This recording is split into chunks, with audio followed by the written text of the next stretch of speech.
Hello, and welcome to Church and Main, a podcast for people interested in the intersection of faith, politics, and culture. I'm Dennis Sanders, your host. So I've lived in Minnesota now for about 30 years. Actually, January marked 30 years of living here. One of the things that I've learned over the year is that people here call casseroles hot dish. This is probably showing my Michigan roots, but I still cannot get used to that name. But there is something here that while the practice of potlucks is everywhere, for some reason here it's a very Minnesotan thing. There is something fun about bringing a dish to a gathering and getting to share these different dishes with each other. And again, while it's something that I think happens in other parts of the country, it almost feels like it's something that is also very Minnesotan. With ICE continuing to have a fearsome presence here in Minnesota, one writer has said that what we need right now are potlucks. Rachel Pieh Jones is a Minneapolis-based writer who wrote an article for Plow magazine on this very topic, and it came out probably at just the right time because the article went live on January 24th. Now, this was the same day that VA nurse Alex Preddy was gunned down on a Minneapolis street by two agents of the Border Patrol. So today I am talking with Rachel about this article and why we need potlucks here in Minnesota right now. Before we go into the interview, a little bit about Rachel. She is the author of Pillars, How Muslim Friends Led Me Closer to Jesus, and then also the book Stronger Than Death, How Annalena Tonelli Defied Terror and Tuberculosis in the Horn of Africa. She's also written for the New York Times, Christian Science Monitor, Huffington Post, Runner's World, and Christianity Today. In 2003, she moved to Somaliland, and a year later, she moved to neighboring Djibouti, where she stayed until 2023. And while she was there, she and her husband ran a school. Now, here is my conversation with Rachel Pieh Jones about why Minneapolis needs potlucks.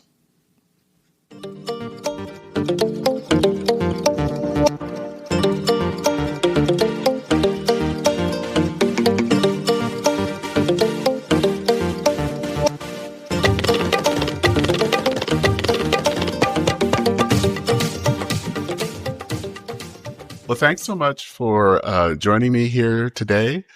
I kind of wanted to start to get to know a little bit about you and your spiritual background and kind of a little bit about who you are. Sure. Well, Rachel Pieh Jones is my name. And like I said earlier, you guessed the middle name correctly. It's actually my maiden name.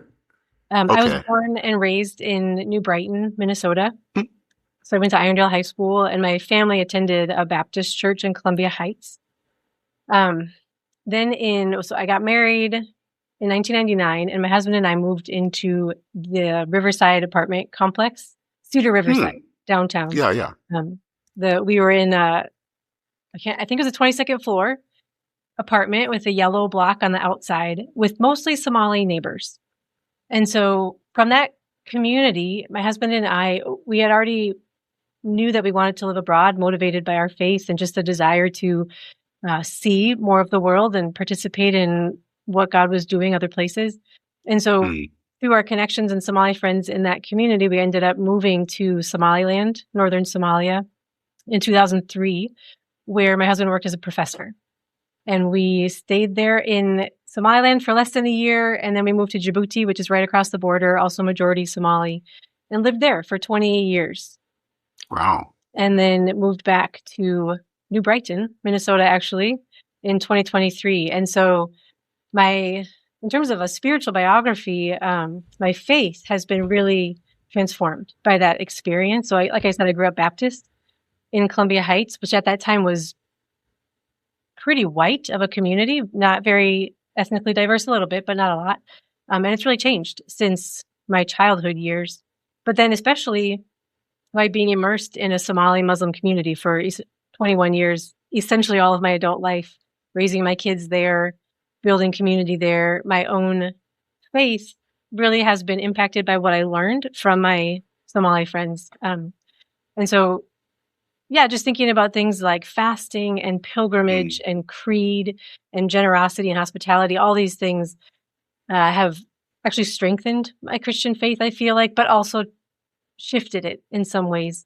And now I'm back in Minnesota and navigating culture and faith and life here.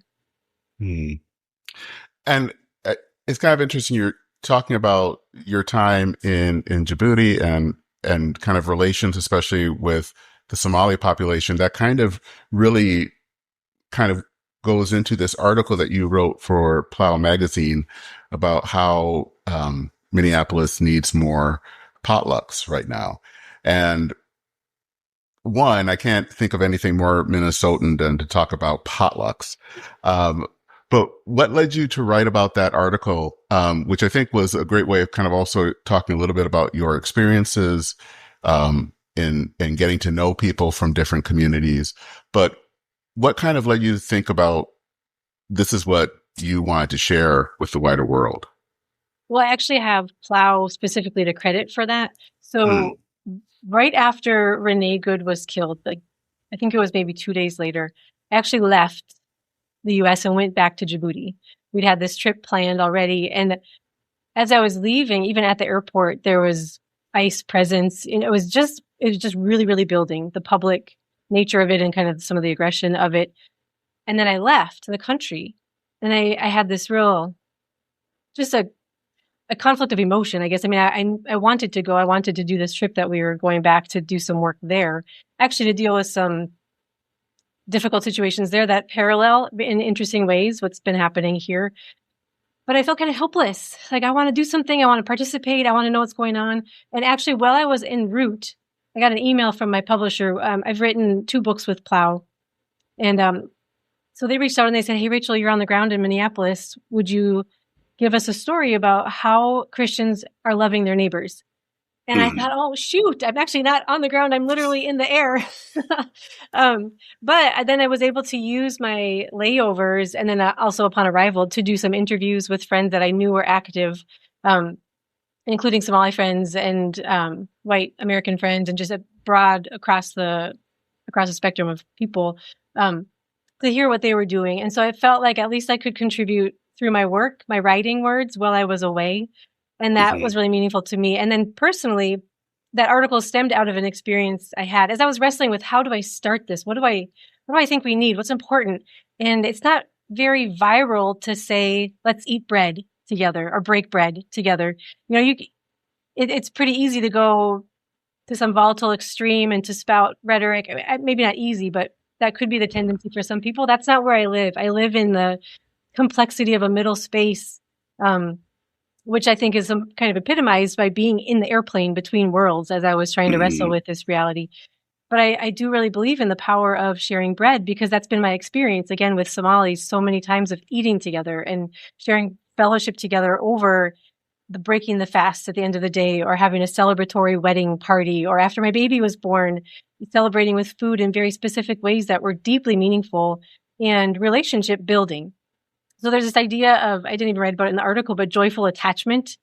And a theologian, Evelyn Riashashe, I think that's how you say her name, she's written about this with Muslim Christian relationships and how by actually participating in real life, sharing a meal, going on a hike, you know, doing regular things together builds this relational attachment of joy. And so I had been thinking about that concept. And then right after Trump had made the comments about garbage Somalis, I'd gone to a protest at the Somali Mall, the Carmel Mall down in South Minneapolis, which they actually framed as a potluck protest. And so people brought sambusas, people brought Rice Krispie bars, people brought, you know, hot dish or casserole. We call it hot dish in Minnesota. And the idea of being there and saying, no, my Somali neighbors are not garbage, and we're going to eat together, felt really profound. And so I framed the article through that lens, and then took it into talking about how people are practically caring for neighbors right now. Yeah, one of the things that, as I read that and even hearing it just now, is um, the tradition that I am a pastor in, the Disciples of Christ. We kind of center everything. We have communion every Sunday, and it's something that it's kind of central to the way who we are. And so it led me to think a lot about how this related to that. Your talk about potlucks, that it's a way of communing. It's a way of coming together and kind of living out the meal that Christ shared, in a kind of a very meaningful way right now. Mm-hmm. Absolutely. That's beautiful that you do it every Sunday. Yeah. So why do you think that we do need potlucks right now? I mean, what is it? And is it just here in Minneapolis, or is it actually something a little bit more nationwide that we need it? The easy answer is yes, nationwide. I think we need it. I think we need it globally. I think we need it across cultures and communities and borders, not just a potluck with someone who's like you. But one of the beautiful things about potluck is that you bring your dish, maybe your family's favorite meal or favorite dessert. You bring it to a table and you all put it out on the table, and then you're trying somebody else's. Like the imagery of a potluck is this idea of, I'm going to try some of your food. And a lot of times, when I was a kid at a potluck, I liked mine the best anyway. I always ate my mom's, but I tried other people's. And then you get this curiosity about, where did that recipe come from? How is that meaningful in your family or your heritage? What can I learn from that? Maybe I'll even take some of that leftovers home in my bucket and bring it back to my home. I'm still going to bring my own bucket back. Like, there's ways of really framing a potluck as a beautiful picture of holding on to something you treasure and love, while welcoming in a curiosity and delight about somebody else's culture and contribution. And so in that way, like the picture of a potluck, I think, is a really beautiful way to frame how this experience can bring people together across difference without requiring agreement or consensus. But there's still a participatory nature in experiencing someone else's what they love and cherish. And so I think we need the image of a potluck. I think we need a literal potluck of eating together. And I think we even need more than that right now. There's such division, of course, in Minneapolis right now with what is happening and how people are responding to it, how people are thinking about it, how it's actually affecting real life. There's a lot of fear and anger and sorrow and grief. And a lot of it is, it's legitimate, right? And so saying, let's just eat food together sounds so trite in some ways. And yet food is nourishing. It can have this real comfort feel, especially when it's something from your childhood or heritage. Or I think there's something really precious in saying to someone, I'd love to see what you have to bring. And so the literal potlucking together, I think, can bring some healing, can be an opportunity and a space for that. And then I think we need more than that as well, like some active participation in what's happening in Minneapolis and then nationally, and I think globally.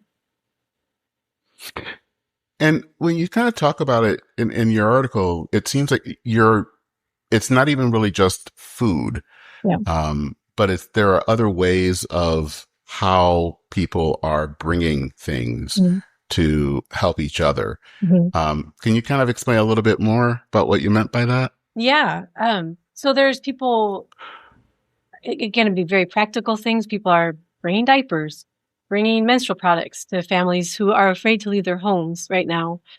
So that's a real practical thing. There are people, some being more, again, specifically thinking of the ICE context in Minnesota right now, there are people who are being much more aggressive and public or visible in their activity, their activism. They're standing on corners, helping people get to buses, or, blowing whistles and all that kind of stuff. One of the people I interviewed for that article, his name is Timothy, and he has been a ICE watcher, and he was very clear that it's non-confrontational, that he is watching to let the people, both the ICE person and the person being taken, know that they're being witnessed. He feels like he's being a witness and a faithful a faithful member of the body of Christ in witnessing. And then also to see if, hey, do you need any paperwork?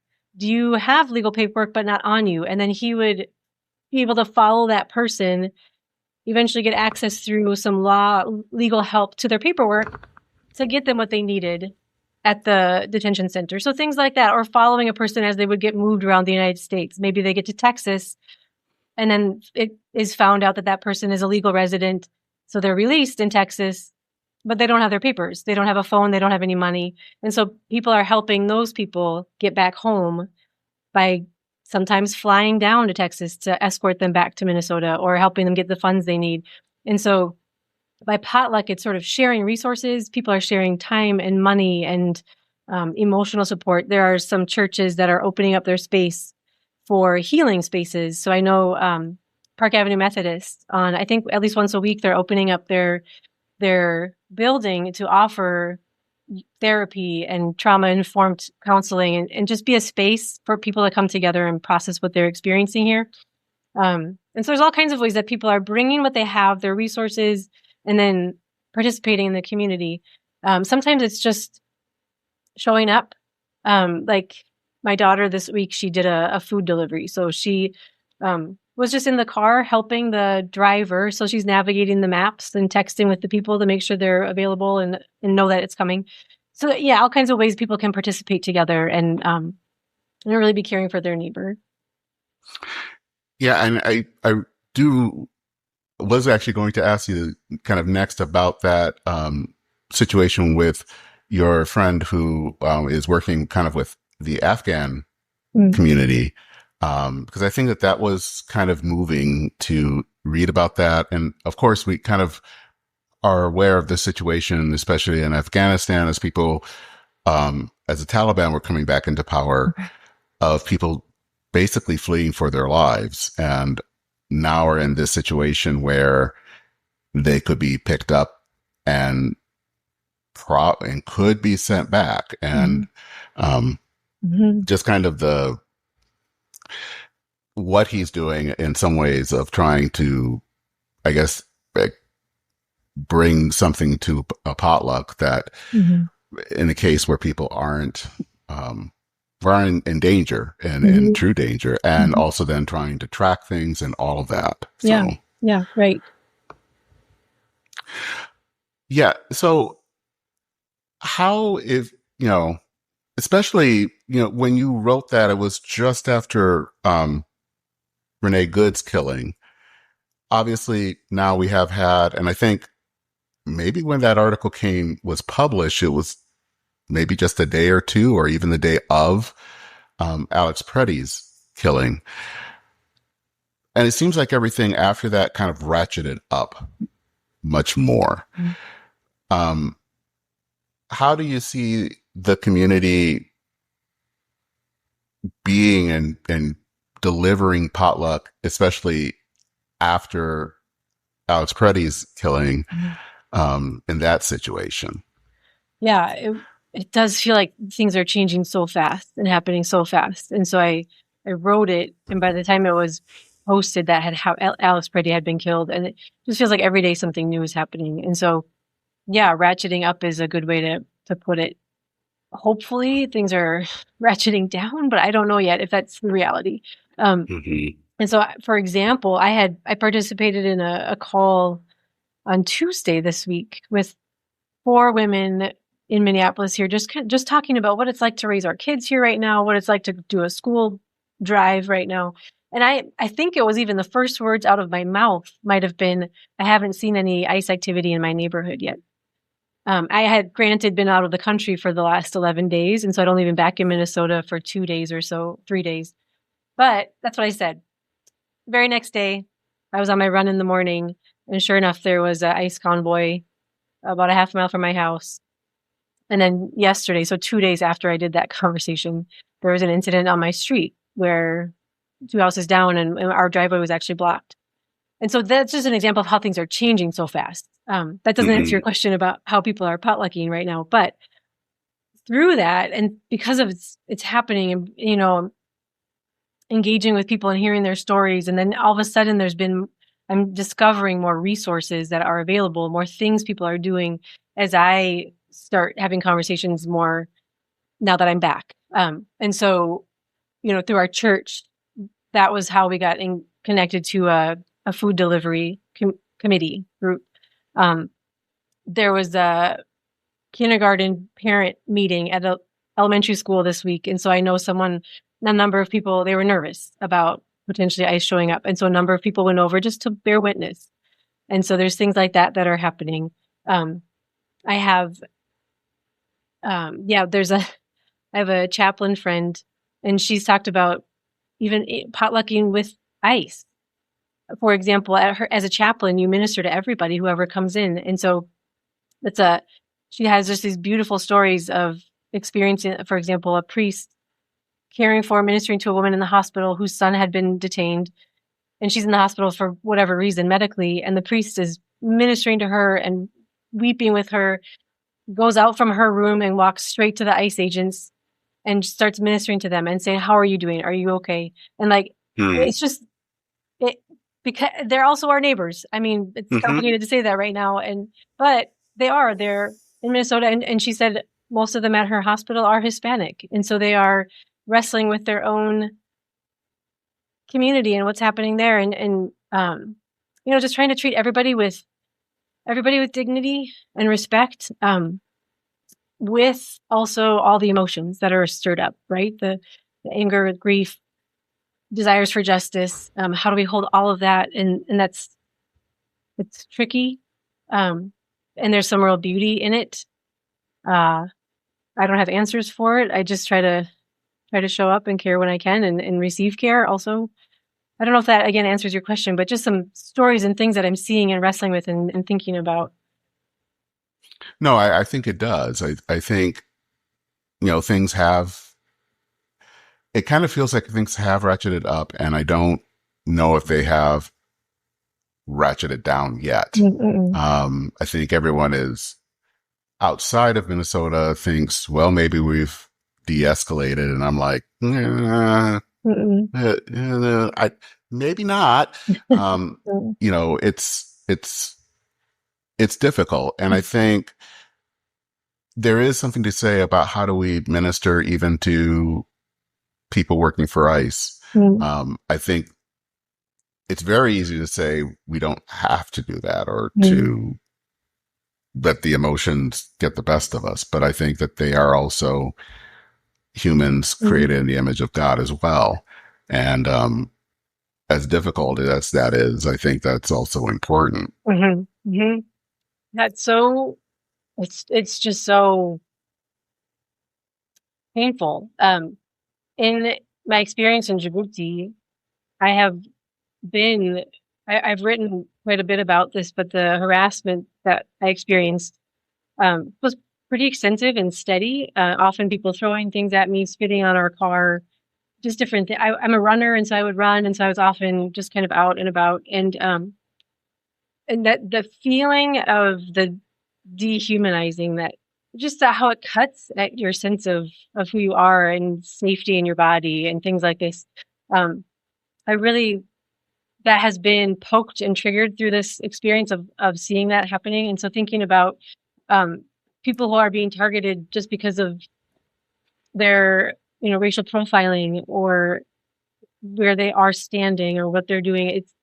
And just the fear that kind of puts into your body and how that takes hold. I just have a deep sensitivity to that. And so there's a lot of, I just feel such a weight for our, immigrant neighbors, and what they're holding in their bodies of the fear. And then also just I'm trying to transfer that also to empathy and compassion for, again, I heard a story of a National Guard woman who was walking into work at a clinic, and someone threw a cantaloupe at her, and she ended up limping. So just that feeling of, this is so hard to navigate all of this. And how do we treat I really do believe at the pores, everyone was made in the image of God and deserves to be treated with kindness and dignity. And, but then what do you do when this stuff is happening in your community? And this is a lifetime wrestle happening. I mean, I think you also bring up something that is also important because is maybe the feeling of, and I feel sometimes we use the word way too much, but I think it's probably apt in this situation, trauma Mm. that the immigrant community, but even really the general population are feeling. Um, because I think all of this can be very weary. Um, the constant feeling on alert, not knowing if a certain place you want to go out to eat is open or not, um, or if the doors are locked or they're, all of that stuff. How do you think that a potluck can help in that situation where people are just all stressed? Right. That's a really good question because it is so real. Um, with what happened on our street yesterday, one of the mothers, she said, my main concern right now is that the bus doesn't come yet. The school bus was supposed to come and she just didn't want her kids to see because of that. There's this hypervigilance that is exhausting and it's being experienced from children through adults, everybody in the community. And like you said, maybe the restaurant's not going to be open and just kind of looking out, the hypervigilance, it's real. So how does a potluck address that? Food, again, like to be very tangible about it, whether it's again food or some kind of practical help, a resource. It's so tangible. It's so embodied. Like there's taste and scent and texture and feeling. And so it kind of, I think, can bring us back to a sense of groundedness in our bodies.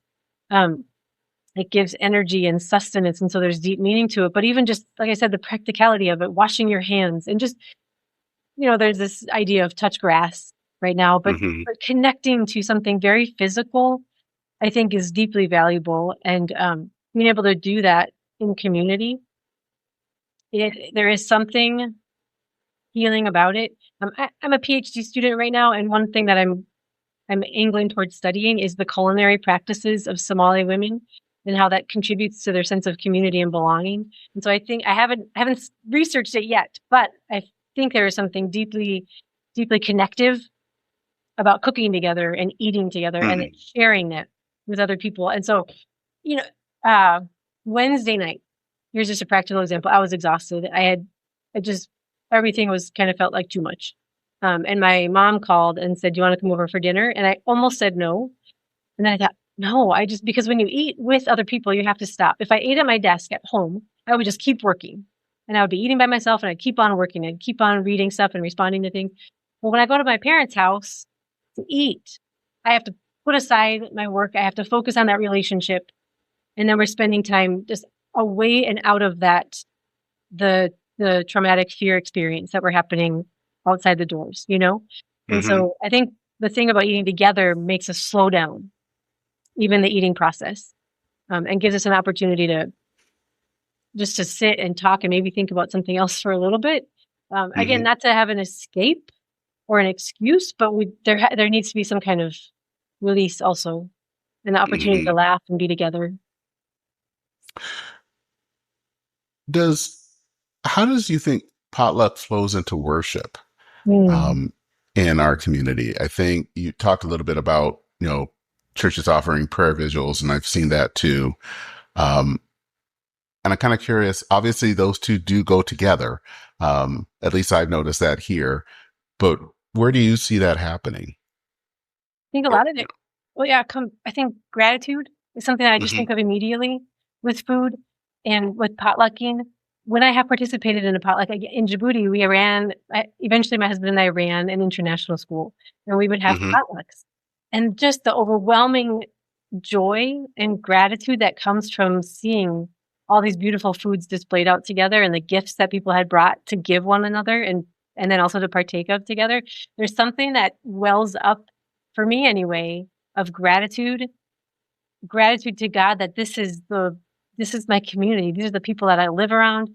This is the world that you have made and all of the beautiful things that are a part of it. And so for me, that really does turn into worship. Um, Gratitude for the depth of relationships that can be fostered through potluck. I think all of that is part of worship and comes to that. And then, I was thinking about, I think it does come back to Eucharist, like what you said, and recognizing the body of Christ, both physically and metaphorically, as a community together. And in your experience, since you've been and spent time, 2 decades in Djibouti, what do you think from that experience has helped you in your current context and in here right now? And I know you've kind of touched on it a little bit in the article, but also here. But how do you think that has all prepared you for what's happening now? Yeah, it's a really interesting question, and kind of so I could take it in many directions. One of them is that I think even physically, I feel a little bit prepared. I wish I wasn't in some ways, but I didn't even recognize it until Alex Pretty's murder on Saturday. I was with a group. They were talking about how their nervous systems were responding and the hypervigilance and how they were feeling tense in their bodies. And I realized, oh, I think I felt that way a lot of the time for 20 years without acknowledging it. I built up some coping mechanisms to thrive and flourish there. It was a good life, but I was also often kind of on edge a little bit. And so recognizing that that's what's happening here, I think has really increased my empathy for my Minnesotan community and for people who are not used to feeling like that or didn't expect to feel like that here. And again, this is a very, I think the white church needs to learn a lot from our non-white brothers and sisters about this, because we've been inured to it or immune to it, and have not had to pay attention to the cost of showing mercy and to what our bodies feel like when they're under threat. And and so I think there's a real reckoning happening right now, and I hope that it's transformative and formative for my white Christian brothers and sisters here. That was kind of a tangent I think I took, but that has been, recognizing that I had some experiences of this feeling has increased my empathy for it happening here. At the same time, that experience of living abroad as an expat, as a foreigner, has complicated my thinking about things like visas and paperwork. I write in the article that there were times when we were in Djibouti where I did not have legal paperwork. We were trying, as many people here are doing the process, and there's a process. And sometimes we just didn't have it finished yet. But I never, ever felt afraid that the government would come after me with violence or aggression. I would maybe have to pay a fine if I tried to leave the airport and my visa had expired or something. But I was never afraid that I'd be come after with guns or masked men trying to kick me out. And so, again, also that comes from a lot of privilege of being a white American passport holder. That wasn't the case for everybody in the country. But it just, that sense of I know what it's like to be a foreigner, and I don't know what it's like to be a foreigner for the reasons of refugees, like the Afghan friends that my article references. We did it for work by choice. But someone who is coming here as a refugee, who's been vetted and has gone through all the right processes, they are, there's a reason that they came from where they were, their home. And it's often a painful reason, not always, but often and so there's, like, just recognizing that our immigrant friends have already experienced a lot of pain and loss and grief. And we told them they were welcome here and invited them to come. And so now piling this on top, it just, again, it increases my empathy and my grief for them. Just recognizing what that's like. When we were in Somaliland in 2003, there's a couple of murders. And so our organization and the university where my husband worked, they said, you have to go. We can't keep you safe anymore. And so we fled. We had 30 minutes to pack up whatever we could and leave the country. And I didn't go back for 11 years. I didn't go back to that. I didn't go back to our home for 15 years. And that experience again of like, I had a suitcase, I had my kids and my husband, and we left, was it was painful and transformative. And yet I had a home in America. I didn't lose everything like so many of our immigrant friends, refugee friends have. And so again, I have that experience of empathizing with a little bit of that uprootedness and the fear of a flight that's caused, like you have to get out of here because of violence. Um, and then to see now this stuff being piled on top of those experiences for people, it adds to the pain that they're experiencing and empathy that I feel for them. I'm rambling here. Yeah. Well, yeah, and I think you kind of talked earlier about how I think a lot of white Americans are just kind of feeling something that hasn't that's not normal for them, and it made me think a lot about having grown up in the Black church, about that history of how basically like my dad's generation and older dealt with a lot of, of the struggles, but how the church was a place literally of sanctuary, that could tell them something a little bit different than what the world was telling them. Um, and I think, to be honest, sometimes that what I'm seeing from a lot of people now, the wider community and from white Americans, is that they're now experiencing something that other communities have faced, which is that sense of the brutality kind of sometimes of what the world can be like, and how especially places like the church can be a sense of shelter, but also can help people to be engaged in mission in a way that they haven't seen that before. Yeah. One of the things that one of my prayers is that this will be transformative. Because one of the things I think, again, the white church has to reckon with is, okay, right now, we're very active in loving our neighbors. Why weren't we loving them before? Did we know them before? Were we engaged before and participating and feeling this stuff and recognizing the brutality that our brothers and sisters have faced before? Okay, maybe not, but now, okay, you're in it. Will this actually transform you for the future? When we're not in crisis, will we still be engaged with our neighbors and participating together and potlucking together with our neighbors and empathizing with what they're experiencing and recognizing what they're experiencing? So that's one of my prayers right now, is that this would be really long-term transformative for the white church here. Yeah, I mean, I think that was kind of the question I was going to ask, is how does the potluck kind of change the world? How does it change people afterwards? Mm-hmm. Because I would think that this kind of coming together doesn't just, we don't necessarily go back to quote unquote normal. There's going to be a new normal.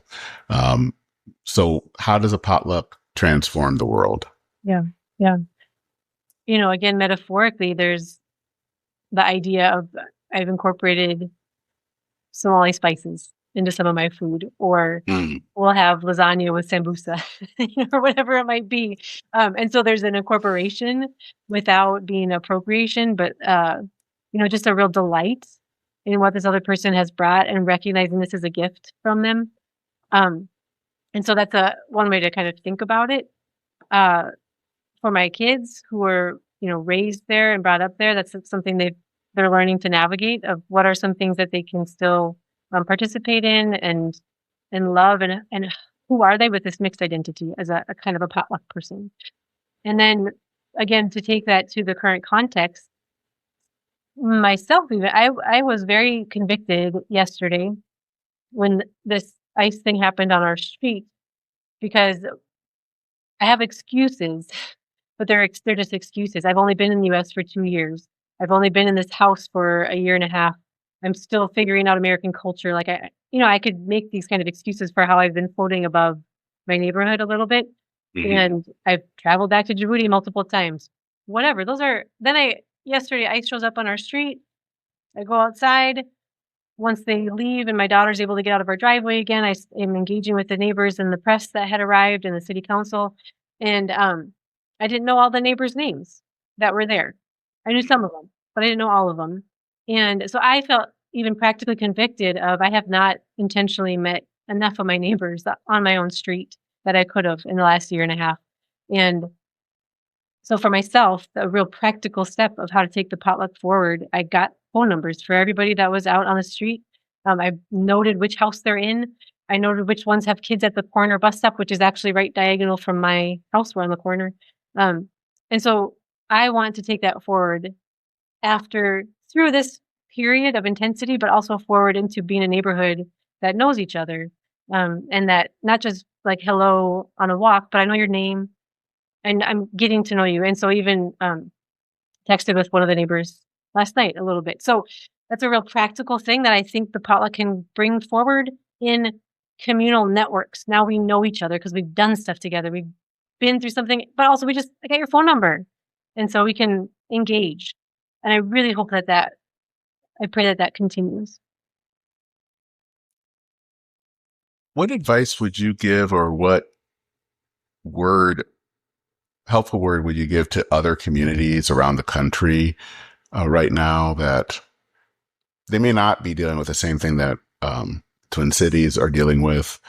But there is need, and there are issues and things of how do they kind of create a potluck atmosphere in their cities. Because I think part of the thing also that I've been thinking about a lot is how atomized we are as a society. I think sometimes the reason that we're in the mess we're in is because we're so atomized. And so how do we have that spirit of potluck that we can bring to other parts of the country, especially where people are dealing with kind of isolation and loneliness? Yeah, I think just to go back to what I said, like really getting to know your neighbors actually and practically, it is kind of intimidating to walk up to a door of someone maybe you've been living next to for a while and never actually introduced yourself. And maybe they'll think it's weird. Maybe they'll think it's amazing. Either way, it's okay. Do it. And even one of my neighbors, there's a clear political divide because I just knew the year we moved in was election year and there was signs up in the yards. And so there were some fingers pointed even just yesterday. And so I think taking down those fingers and we don't agree politically, but we're neighbors. And can I still get to know you? Can I still get your phone number and care about you when you're, in need? And so that practical step of getting to the people who physically are around you, geographically close by, taking that courageous step to go knock on their door and say hello, even if it's weird, and acknowledging, hey, maybe this is weird, but I just wanted to get to know you. Things like that, things like, getting to know your city council or the community needs. My church does a really good job of knowing the local needs. So how many school-age kids in our suburb are not getting the food they need the money they need for lunch, or how many of them are not getting food? We're going to meet that need. How many people in the middle of the winter in Minnesota don't have socks and underwear? So we did an underwear drive at my church this winter, and it was amazing how people came out. And so there are local needs that you can already be engaging with, and there are communities, and whether it's a food shelf or a school, that are doing stuff already or trying to. And so can you find out where are those little pockets close, in your own local community? I really value focusing locally, partly because Djibouti was so small. And so most of our community was within a 3-mile, 5-kilometer radius. And so again, coming back to the United States and trying to be local. Where are the needs? So schools are a great place to connect. Churches are a great place to connect, or a mosque or a temple. See what they're doing. See how you can participate. Both, it could be financially, but it could also be just showing up. Could be dropping off a delivery, and then getting to know your neighbors. I think those are all very practical steps. Build a WhatsApp group or a Signal group with your neighborhood community, and know who's around. If people want to know more about you or to read some of your articles, I know you are a prolific writer, where should they go? I have a Substack, which is with my name, Rachel Pieh Jones. Pieh is with an H, Pieh. I also have a website, rachelpiehjones.com. It's mostly about my ghostwriting business, but you can find links to all my books and articles on the website. Okay. Well, Rachel Pieh Jones, thank you so much. This is helpful. And I hope that people are hearing it both here in Minnesota, but also across the country and around the world will kind of take all this to heart, because I think, as the article states, we not only just Minneapolis, but I think the world needs more potlucks right now. Mm-hmm. Yeah. Thank you so much, David. All right.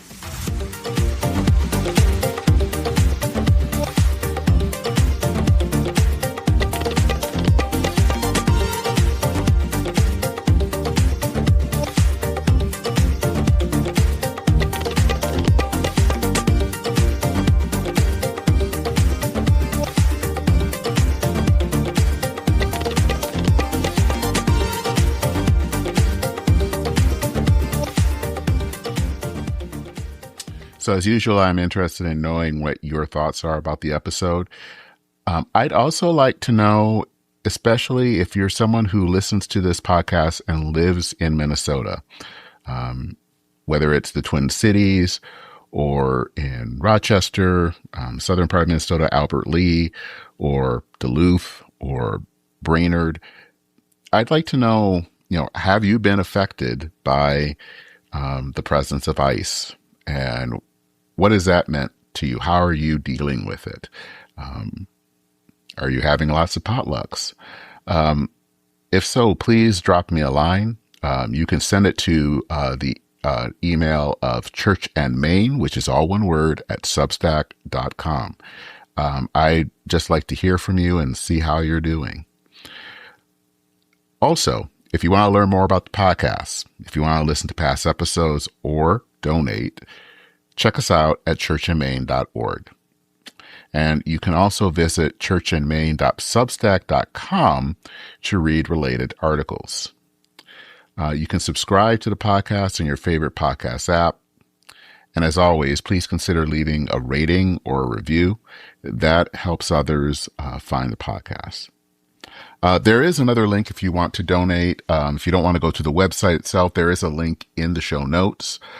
Also, there is a link there if you would like to receive the episode in your inbox when it goes live.